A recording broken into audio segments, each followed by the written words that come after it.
Selamat. Satu, dua, tiga. Assalamualaikum warahmatullahi wabarakatuh.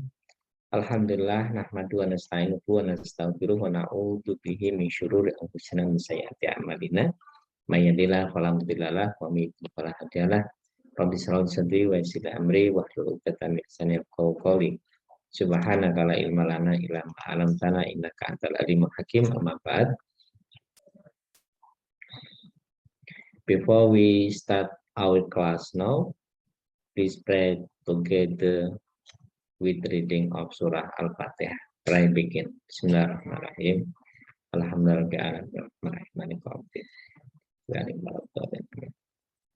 Okay, thank you very much. And then we continue our class with material constitutional law. Kita akan meneruskan kajian kita tentang hukum tata negara. Kemarin kita sudah diskusi tentang apa itu hukum tata negara, ruang lingkupnya apa saja.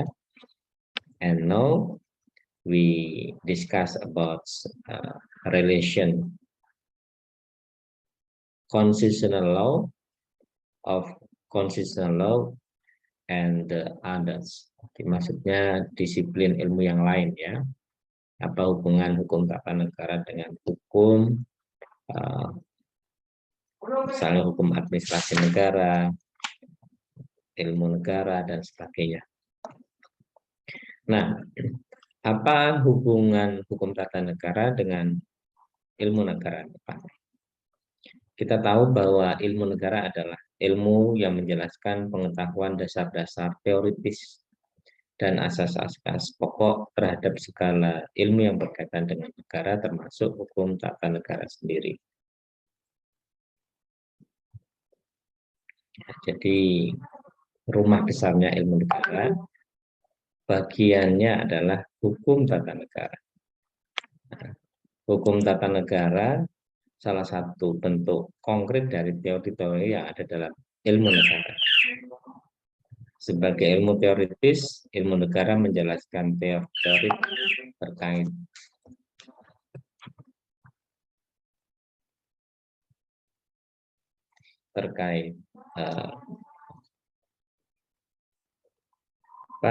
bentuk negara dan pemerintahan, jenis, kualifikasi, dan seterusnya.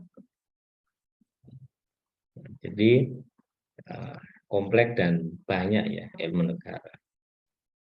Dan bagian dari yang mengatur hukumnya itu adalah hukum tata negara. Nah, ini perlu di-clearkan di sini ya. Ini sudah clear ya, antara hubungan antara hukum tata negara dan ilmu negara. Selanjutnya hubungan antara ilmu hukum tata negara dengan ilmu politik.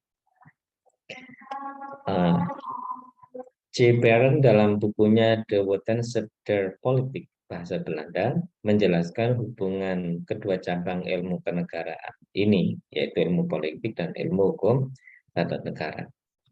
Dia mengatakan het visus omhat kremte van de staat, bahwa hukum tata negara diibaratkan kerangkanya adalah hukum tata negara, sedangkan ilmu politik sebagai daging yang melekat di sekelilingnya. Dagingnya itu ilmu politik, kerangkanya itu hukum tata negara.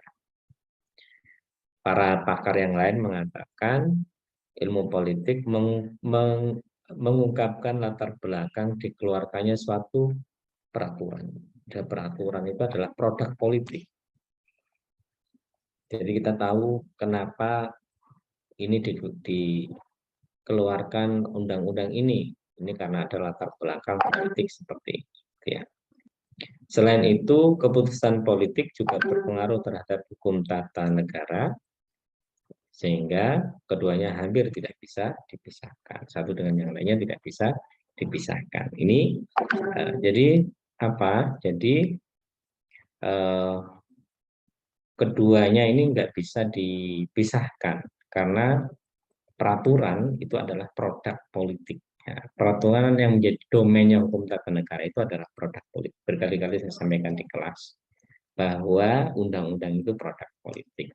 ada latar belakang politik di dalamnya. Ini yang harus kita pahami. Karena itu kalau mau merubah undang-undang ya kuasai dulu yang membuat undang-undang, yaitu parlemen.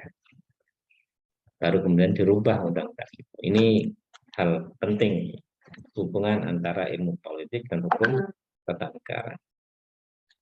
Kemudian hubungan hukum tata negara dengan hukum administrasi negara. Bahwa menurut Van Hollenhoven, tanpa hukum tata negara, lembaga-lembaga negara akan lumpuh seperti tanah sayap. Karena tidak punya wewenang dan kekuasaan. Ada lembaga tapi nggak ada hukumnya. Tapi sebaliknya, tanpa hukum administrasi negara, lembaga-lembaga negara akan berjalan seenaknya.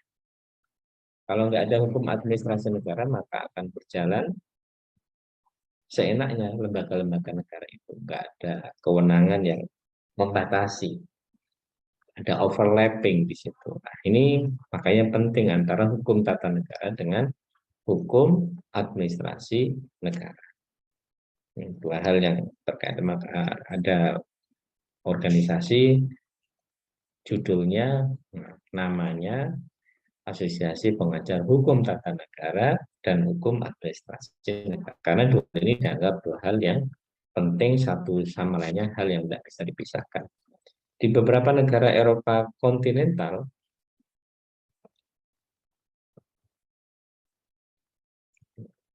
ada yang membedakan secara prinsipil antara hukum tata negara dan hukum administrasi negara, tapi juga ada yang tidak membedakan keduanya. Ini ada tokoh-tokoh dari aliran relativisme dan aliran historis utilities. Nanti kita akan bicara lebih lanjut soal itu. Kemudian yang keempat adalah hubungan dengan hukum tata negara perbandingan.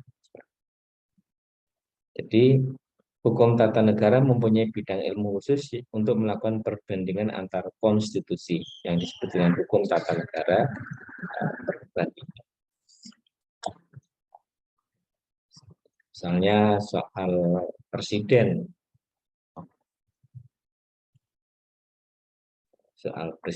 di Amerika ya. Bagaimana konstitusi di Amerika? Misalnya disebutkan bahwa presiden 2 kali dalam masa jabatan, 2 kali 4 tahun. 4 tahun. Tapi kalau di Indonesia disebutkan presiden memegang jabatan 5 tahun. Nah, ini bisa namanya perbandingan masa jabatan antara presiden di Indonesia dengan presiden di Indonesia dengan presiden di mana, di Amerika Serikat. Nah, ini hal-hal yang penting kita ketahui. Dan ada banyak perubahan-perubahan yang terjadi dalam konstitusi kita. Lihat perubahan yang terakhir. Kita agar dilihat di perubahan yang terakhir ya. Nah, kemudian yang terakhir adalah hubungan hukum tata negara dengan hukum internasional. Hukum internasional berkaitan dengan hubungan luar negeri suatu negara dengan negara lain. Hukum tata negara mengatur mengenai hubungan negara dengan warganya dan pihak-pihak lain di dalam wilayah negara. Keduanya memperhatikan masalah pengaturan nilai dan proses hukum kekuasaan besar yang dimiliki oleh negara modern. Pada prinsipnya, sistem hukum nasional dan hukum internasional berlaku pada level yang berbeda. Tapi satu cabang penting hukum negara adalah hukum nasional yang berhubungan dengan kekuasaan pemerintah untuk mengadakan perjanjian internasional. Kan ada klausul negara ini kan nggak bisa sendirian. Karena itu dia harus bekerja sama dengan negara-negara lain yang menimbulkan kewajiban-kewajiban internasional baru. Dia memang untuk negaranya, mengurus negaranya, tapi kemudian dia melakukan perjanjian dengan internasional dengan negara-negara lain dan itu menimbulkan kewajiban-kewajiban internasional baru.